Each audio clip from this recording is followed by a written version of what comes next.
આ સ્મૃતિચિહ્નની વિશેષતા એ છે કે આમાં જે પણ વસ્તુઓ આપવામાં આવી રહી છે એ અમારા સનાતન સેવા ન્યાસના માર્ગદર્શક મંડળો એટલે કે દેશના મોટા મોટા સાધુ સંતો, મહામંડલેશ્વર, મહંતજી, જગતગુરુઓના નિર્દેશન પ્રમાણે બનાવવામાં આવી રહ્યું છે। આમાં એક શ્રી તિલક છે જે અમારા વૈષ્ણવ સમાજમાં સૌથી વધુ પવિત્ર અને પૂજનીય ગણવામાં આવે છે।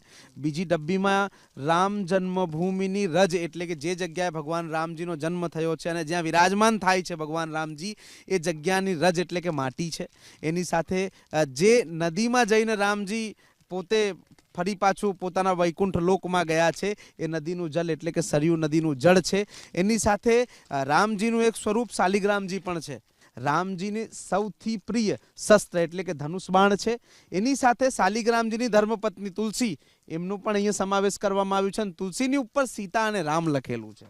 એની સાથે સાથે આ સ્મૃતિને આપ આજીવન સંગ્રહી શકો એના માટે એક ચાંદીનો સિક્કો તૈયાર કરવામાં આવ્યો છે જે પ્લેટની અંદર લખ્યું છે કે રામો વિગ્રહવાન ધર્મ। રામ એ ધર્મના એક સ્વરૂપ છે, એક વિગ્રહ છે। તો એ વિગ્રહને તમે જીવંત રાખો એના માટે રામ જન્મભૂમિને પામવા માટે આટલા આંદોલનો કર્યા, સંઘર્ષ કર્યા અને એનું ફળ જ્યારે મળતું હોય અને એના સાક્ષી બનતા હોય તો એમને આ સ્મૃતિચિહ્ન ભેટ આપવામાં આવશે।